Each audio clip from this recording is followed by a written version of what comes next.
What's up? What's up? Hello. Starting off a Monday with that vibe of the song, man. Just gets you in a zone.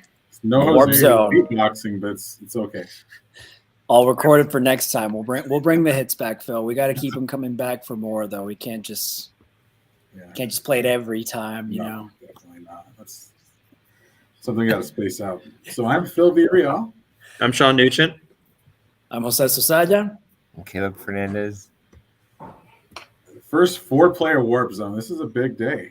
What a revolutionary time it is for us. So, it's only episode 17. Yeah. Who knows how many we'll expand to? We're like the Big Ten. And for the occasion, this is a game I actually know. So I think that's a good jumping off point. Sure, We'll celebrate our anniversary. Game. Yeah. So go for it. Sean, have you found this game? Why don't you just introduce this to us? Like, what is this game? What is this weirdness we're talking about? Okay, let's talk about Stray, which I think everyone's been talking about the past couple of weeks, because it's a game where you can play as a cat. And I mean, that's all you need. That's all a video game needs. That's all the internet wants. If you're familiar with gaming, you've probably seen this game. You've seen streamers play it. It's because it's cute. It's a game where you traverse this strange Hong Kong kind of based city. on a real place. That fascinated me. Like, there was a place like this, not really so much anymore, right? They shut it down. They made it into a park, something like that. Is it the walled city? What is that city called? Now I'm blanking on the name of it. But Wuhan? Kowloon. It's Kowloon. Kowloon. Okay. Yeah, it's an interesting game. You just traverse this world as a cat, solving puzzles, kind of learning about what happened. There are robots that you befriend along the way. You scratch up the rug, like in this portion here. There's a part where you walk across the keyboard. It literally hits everything you've ever wanted to do as a cat. Everything that annoys you about cats, you get to do. Yeah, it turns annoying things into cool and fun things. It's adorable, too. Like, I'm not a cat guy. Allergic to cats. I'm glad to be allergic to cats because I don't particularly enjoy their company anyway. But to play as a cat's a new story. Like, you're just to do all these little cute like things. Like when you go up to a cat friend and you like cuddle them, like that's adorable. It's very sad when you miss your jumps because like you really never miss jumps in this game. That's an interesting thing about it. That's why one reason I really like it. You can't fail very easily, so that makes you feel like you've got cat abilities. Like you're never messing anything up. You're never slipping unless the game makes you, because there's certain story points in which you've got to miss your jump, so you fall into a certain place and then try to get out of it. So that's the way it goes. I really like this one. I'm glad that Sean suggested it. It really is going to end up being one of my favorite games of the year. And I haven't even played my PS5 in a few months, so I dusted it off just to play this game. It's PS4 and 5 exclusive, no Xbox. You can play it on PC also. Yeah, really a big fan of this. What about you, Caleb? What are your thoughts about this one? Just having seen the video and whatever else. Just real quick, I want to point out in the clip where the robot trips over the cat. That's the amazing level of detail. Yes. The things that happen when you own a cat. So I actually have a friend who saw that this game was coming out. I saw him looking at the like the online stuff the weekend before we decided that we would do this. So I guess last weekend. And at first I was like, what is this kids game? Like, what is, like, you're literally just a little kitty like running around. But then he actually was like, oh man, I need to get a PS5 to play this because I can't play this on anything. And he was gonna install it on the on his PC, but I guess his PC is like he has some stuff going on there. I don't know, he's a hacker. So he's got some stuff that won't enable him to install the newest version of Windows that would allow him to play this. So he's literally building his own computer because he's that with it, and he's putting together a whole new computer to play this game. that's that. And I was like, wow, okay, if someone is that dedicated to now going out and playing this game must be good. Yeah, that Shows you the hype behind it. What about you, Jose? Is this something that appeals to you at all? Could you see yourself getting in cat mode? Strangely enough, yes, only because, I mean, you spend the last years of your adult life becoming a parent to a cat, so it sort of becomes this like, okay, how much more do I commit to the bit of, you know, wanting to play like a cat in a video game? Where I correct me if I'm wrong, Phil, where you were mentioning just how the gameplay, in a sense, it makes it feel like it's hard to, you know, quote, lose your 9 lives in gameplay. So it's kind of user friendly in that sense where it is not feeling user-friendly with frustrated. the jumps. There's lots of things that can kill you. Sure. But not the jumping. It's got like it makes you feel powerful. Like you kind of like it's parkour in a way, you know. Like cats invented parkour, truly. Like we just try to copy that when people try to do that with like an American Ninja Warrior and so forth. And yeah, it gives you, it's very empowering. It's like a great escape empowerment fantasy to be a cat. And it seems it's kind of mission oriented in that way too. So yeah, for if nothing else, just to step into the quote shoes of a cat, I think it's so unique that it'd be worth taking a crack at. So yeah, and Sean, I have a PS4 anyway, so it makes it easy. Yeah, you're in. Sean, tell us about that puzzle solving. Like the puzzles are so cute, right? Like so easy, so cute. Yeah, and I mean, you saw one in the video there where it's just you pick up a bucket and you jump up and stop this fan. Like the puzzles aren't necessarily hard or anything, but it makes you feel smart because you're getting these puzzles done. The game is very streamlined where it's like you're not going to be lost or anything. As big as the city is, it's always pointing you in a direction, and that makes it fun. So it's accessible to adults. It's accessible to kids. It doesn't matter what your level of gaming knowledge is. Look at that guy go, boom. And it's fun. Are they humanoids? The little the robot guys? Or are they like Borgs? What are they? They're kind of like floating Wall-E type things. That's the way I consider them. But they talk to you in English, which is very strange. Maybe they really just mentally communicate with you. It's not English, but it's English for the purposes of the game. And then can you die? Yes. Things chase you. There's limited combat. It's more evasion. But yeah, like it seems easy. Like in this section of the gameplay, it's like the cat is trying to avoid these things chasing it. So yeah, that's the point where you could die. I that portion we saw where you drop the bucket into the fan, I will say I did try and walk into the fan. You can't. Like there is stuff. Like I think this is a game aimed at all ages. So there are some scarier sections and there are some points where the cat can die, but it's pretty tame as far as a lot of video games go. Yeah, if I was an old chap, I think this would be a good game because then you could play this with your kid, and when you get bored of it, you just pass the controller to them. And then when they get frustrated, just take the controller and be like, okay, okay, here you go. And it's nice too because it's like a 4.5 to 6 hour single player experience, which is something you don't see a lot in modern games. You know, in the PlayStation 1, PlayStation 2 era, that's also I'm showing my bias toward PlayStation here, but that era was where you had the single player games of substantial length. Now everything needs multiplayer. So it's nice to play a game like this that's just the single player experience. That's all it's focusing on. So is this worth getting a PS5 to play or building your whole new computer? No. It's a good game, but this is not the game to go out and buy a PS5 for. It's very linear. You're not going to find yourself going back a lot. I think you're going to go through it, the 6 hours, you experience it, but you'll probably be good after that point. And it's a niche. It's a niche, premise. I would think, right, guys? Like Phil explained it as sort of like you can be a cat avatar, but how many gamers would want to, go further into that as a play universe, you know? Like it becomes a one-off experience in my mind, kind of. But No, I it's don't just think there's. I hope they revisit this. I hope there's some DLC, maybe a sequel. Like, there's a lot to explore here. Is this like GTA but in a cat world? No, Ah, no, that's it's cool. much too linear.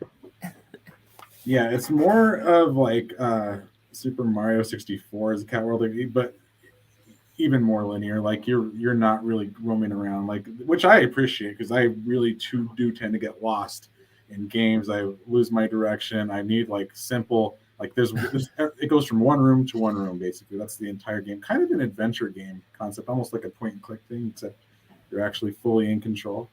One other game that's very much for everyone that's captivated me recently is Multiverses. Don't know if you guys have heard about this. It's a Warner Brothers universe fighting game. So rounds up all sorts of Warner Brothers properties. You've got Game of Thrones in there. You've got, of course, Looney Tunes, DC heroes and villains as well. This has got cross-play across any platform.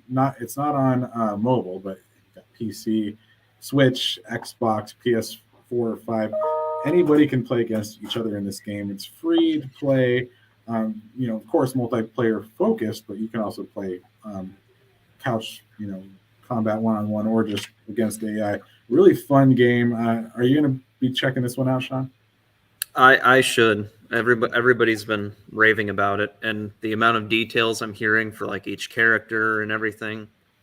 I should probably check it out, and it's free right now. I mean, I don't know why I haven't played it, but other than I'll tell you, it was holding me back that it's free to play because that is something that makes me steer clear almost every time. I'm like, okay, it's going to be trash. It's going to be a money grab, and yeah, every free to play game will try to coax you to buy some DLC or points or battle passes, all of which are very much in this game.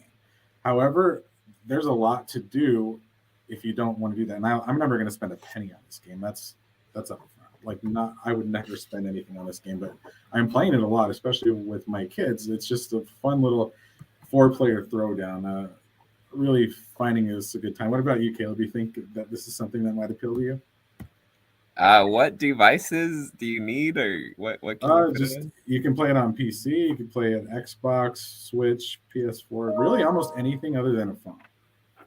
So it's Multiverses. Like, what's going on? Like, what are you doing in it? It's very much Smash Brothers, except it's better in a lot of ways. You select your character, you're just beating the heck out of each other, trying to make you ring out, win rounds that way.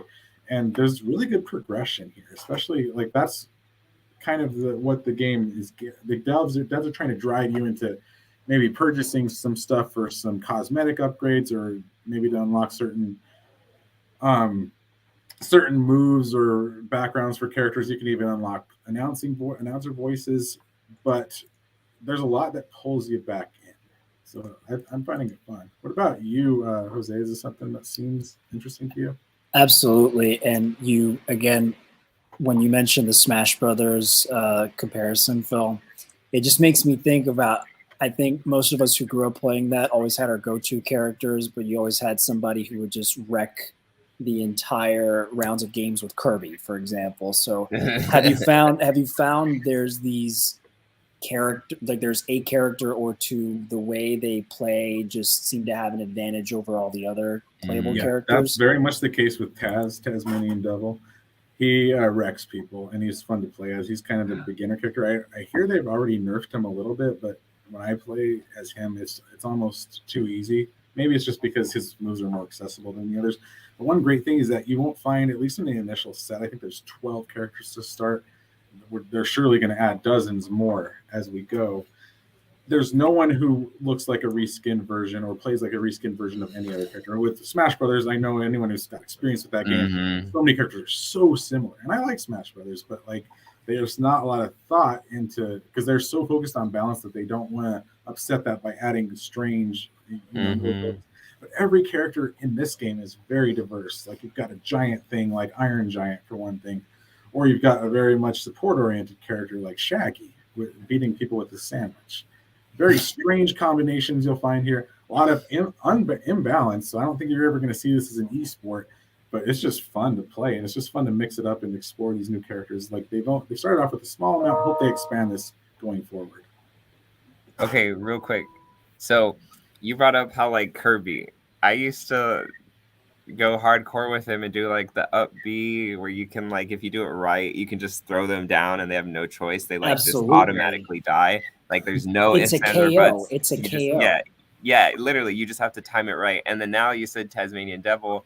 Him and Tigger were like my favorite cartoon characters as a kid, and they're totally ADHD just like me, and you know, it's all over the place, and so it makes sense. So I don't know what Taz does in the game, but you saying that makes me want to play Taz now and see how crazy he as goes. you'd expect, he turns into a tornado, as Taz does. And when he does, you can't really hit him. You can't do much to fight him. And yeah, you can just brutalize people. Like there's going to be brothers, siblings, like punching each other in the arm for this game. This is going to start. And my prediction, my hope is this expands into something of a Fortnite style phenomenon. Like Fortnite's the game kind of a lot of people play in mass because it's free and because it's got these characters that people know so well that rotate in and out. I think that might happen here, and I that's definitely the goal. Like this is not a one-off. Like they just threw it on just to have these licenses and just see what sticks or what doesn't. This is a very intensely planned game, very well executed, and they're doing this one right. Oh, someone said BS. We're not sure if that's for Stray or Multiverses. We might have to ask Wayne if he can Wayne, specify. what is that for? And then someone else said Son of Tekken Fernando 7. says Tekken 7. For the win. That means What's it's your time to guys' talk take? Tekken. It's Tekken time. Tekken talk. Caleb, Tekken you're talk. off. I had no idea you're such a Tekken fan. What's your Tekken history? What's my Tekken history? So Tekken 2 on PS1, when like I hardly knew what to do. I just knew how to. I just picked June because that was my birthday month, and I was like, all right, this chick is named June. She's pretty, and she can do this flip kick thing that just is like a cartwheel. And that was kind of like my up B with Kirby, was I would just keep doing that over and over and over. And my brother hated me. How about you guys? I played Tekken in the arcade. To me, that was something that it was such a well executed arcade game. I'd play it in college, like in between classes. I'd go down to the student union when they had arcade games there, play that. Like it got way too many in my quarters. Like Sean mentioned before the show, there hasn't been a new Tekken in a while. We're stuck on Tekken 7. Tekken 8 is rumored, but whenever Tekken has a new numbered entry out, it's something big, and it just like it's going to be a momentous occasion. I think for WarpZone in particular, when that happens. What about you, Sean? What's your Tekken history? Oh man, me and my friends before I went to college would play this late into the night because Tekken 7 was the game that we were going to go pro on. We never did. We never went to Evo for it. We actually knew a couple of people who were Evo players. Like it was interesting. I was into that fighting game scene for a while when you were talking about Smash Brothers and all that. It's like I knew people who were trying to be professional Smash Bros players, which I never understood. Because there's a level of dedication to that. In college, they had a Smash club, and you would have to bring a CRT to the club because the frames, if you played it on GameCube on a modern television, it was off. So you had to have the CRT to play it. It was a bizarre level of dedication that I didn't care about because I was too busy playing Tekken 7. Maining Josie, who I only picked because she's the kickboxer and I wanted to be Tony Jaa. And man, I love Tekken 7. Even if I think like the rage mode at the end, when you're at just a little bit of health, you can enter this rage mode and basically insta KO your opponent. You can block it and everything, but you have to be really good to do it. I played the heck out of that game. Probably not as much as Super Street Fighter 3 Turbo, whatever. But man, I really like Tekken 7. I never played any of the previous ones. I might have played like 4 or 5 on the PS2 back in the day, but I do not have Caleb's background with the series. Jose, what about you? When did Tekken ever come into your life? funny enough, when Caleb mentioned Tekken 2, that was probably the version that I first met. And so, like, this was refreshing, like, some very distant, to me at least, distant video game memories on a PS1. And then I was refreshing, like, going through the list of characters. It's like I probably picked the ones like Bruce, I think, was one of the characters. Like, I would play as Bruce the Kangaroo. So he, like, this was all sort of coming back full circle. Very much like this brings me back to my first console, which was the PS1. So I don't think I really picked it up past you move on from the PS1, and then the PS2 turns into, for me it was like the Sly Cooper series, so it kind of goes into a much different route. But I don't know, if you told me it's time to have like a multiplayer tournament and try to kick some butt on Tekken 7, it sounds like a great time. Okay, favorite fighting game. Shift over to the TV world for a little bit. Sean and I are pretty much obsessed, I know I am, with The Rehearsal. This is a strange show, pseudo-reality, very much a comedy, about a guy just messing with people's lives. He takes people with problems or issues they're facing, and he sets up elaborate sets in which they can rehearse ways to confront these problems. Very strange, getting stranger by the episode. We're 3 episodes in now. Sean, what are you thinking of this one? And I know you've also branched off to his earlier work. Yeah, the Rehearsals is great. It reminds me of Charlie Kaufman movies in a way. I mean, this is very... The premise behind it is so intelligent and so smart for a show that is honestly a little stupid. I didn't know much about Nathan Fielder until this show, which we had mentioned last week. You turned me on to it and said you have to see this, and I appreciate that. That's another one, like Winning Time, another one that you've sold me on. But I ended up watching Nathan For You, which was his previous show. It aired on Comedy Central between, I think, 2013, 2017. And this, if you like The Rehearsal, Nathan For You is The Rehearsal in a 20-minute show form with like 3 different segments. It's just so quick and witty and bizarre. He helps small businesses out by implementing these absolutely insane ideas. Like there's one where it's this like petting zoo, and he's like, how do we get people to the petting zoo? We stage a pig saving a goat from drowning, and he crafts this like elaborate thing and ends up going on like all these national news platforms and everything with this viral video that was completely staged. And then he's like, oh, we don't want to use that. I never put the name of the farm in there because I thought that would give us too much negative publicity if they found out that it was fake or something. So it's completely like everything he does is completely useless, but it's so good. He has one where it's like pizza. He's like, if you don't get your pizza in 8 minutes, you get a free pizza, but it's just like a 1-inch diameter pizza, and he doesn't specify how big the pizza is, so people are just getting mad and like wanting to throw punches with the delivery guy. It's so good, and it's well worth it. If you haven't seen it, it's so good. Doesn't it take a certain breed of troll to, like, 1, be smart enough to think of these premises, and 2, the commitment to go through with it, Sean? Like, that's almost like how do you know somebody in your life, or how do you ever meet somebody who's like, they actually had the gumption to follow through on this? That's kind of what it, and it's all inspired, and same with The Rehearsal, by how dumb reality TV is, because this is just a riff. Like the Rehearsal is a riff on reality TV shows. Nathan For You is like Undercover Boss or the Gordon Ramsay ones where he's going in to like save these businesses. And I think it's so brilliant how he does this, because it's so easy to make fun of these shows, but the way he does it as one of these shows is just absolutely brilliant. He's so deadpan too. Like, he plays it. Never would he acknowledge even that anything is set up or staged in any way. Like, that's what's so great about it.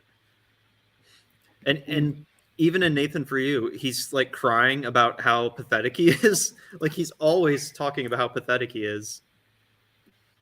I need to jump on the train with you guys. I need to be able to find time to start the series this week. So Another But, TV yeah. recommendation I've got is Uncoupled on Netflix. Really fun show. Comes from Darren Star. He's got his formula. He's got Emily in Paris, Sex and the City, and his follow-up, which is And Just Like That. Neil Patrick Harris, to me, this is his best role he's found since Barney Stinson of back in How I Met Your Mother. He's not just like Barney Stinson in here, but he's got enough of that. He's got enough of that sarcasm to make you connect to that character. He plays a man whose boyfriend is left and partner has left him after 17 years, so he's got to start over.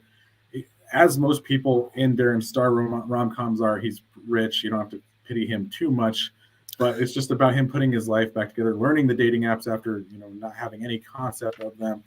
Very funny show, easy binge. It's only 8 episodes, half hour each. Anyone else seen that, or am I alone on this one? I guess so. I've seen the previews pop up on Netflix for that, Phil, because I think just yesterday we were trying to find something in the 90-minute section. But no, it really seems like, sometimes I get a little skeptical about how the algorithm tells you this is the most popular or the second, third most popular. Oh, yeah. But when it's someone like NPH, I think he's built up plenty of goodwill.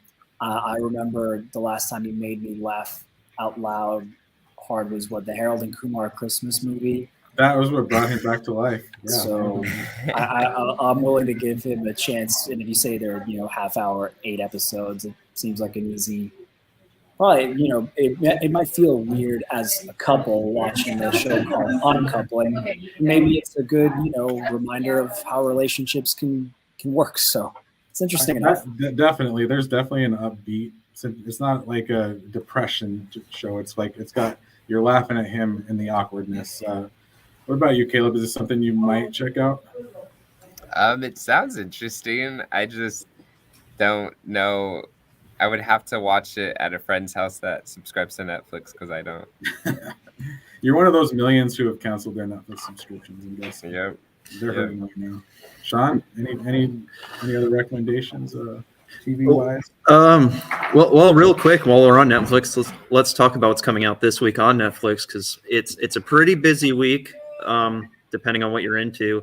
So the Sandman series comes out this week, which I'm sure we'll end up talking about next week, maybe.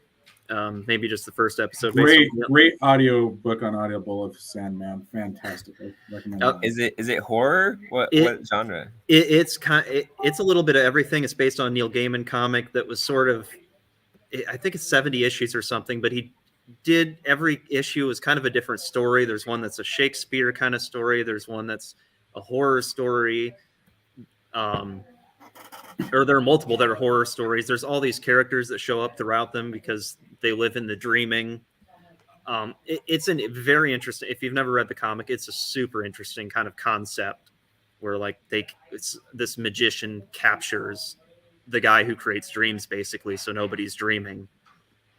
And it just kind of these different dreams people have, and Lucifer's involved, and it's Neil Gaiman. It gets very weird. So I'm interested in seeing how this series goes. Also, there's going to be on Netflix a documentary on Woodstock 99. We were talking about this last week, Phil, how they're just riding the coattails of last year HBO. I reviewed it for the web, kgun9.com. Had a subtle shout out there. Had a documentary about Woodstock 99 that was fantastic. I was there. Yeah. Netflix. You're just sipping on apple juice, obviously, Caleb. Netflix riding the coattails. I'm interested to see it because I didn't know anything about Woodstock 99 until that documentary. And if you haven't seen it, well worth the watch just for how crazy and weird and scummy the people behind it were. And I don't know. Did anybody else see that documentary? No, but I love documentaries. I want to now. It's well worth a watch if you haven't. And while we're on the roll, we got 30 seconds left. Kakegurui Twins coming out, which is the third season of an anime about a bunch of girls who they gamble, and it's like the most insane gambling. If you've never seen it, they make weird faces. They gamble with their lives. They gamble with their fingernails. gross. It's weird. It's funny. I'm looking forward to seeing this because the first 2 seasons were great, over the top, kind of JoJo style. So, Caleb, What's it called? It's called Kakegurui Twin, Okay. or the original is called Kakegurui. You should Text watch it it, to me Caleb. after. Yeah, I think you'd enjoy it. It's absolutely weird. It's anime. Anything you're looking forward to, Phil? Any of you this week before we get out of Bullet here? Train. Bullet Train's out Friday. Bullet Train. Yes. Forgot. We're definitely going to be reviewing that next week. I'm going to go see it. I will go into a nasty, sticky movie theater to see this movie. It doesn't have to be nasty and sticky, man. Just buy the ticket. Where is there a clean one? We'll figure it out eventually.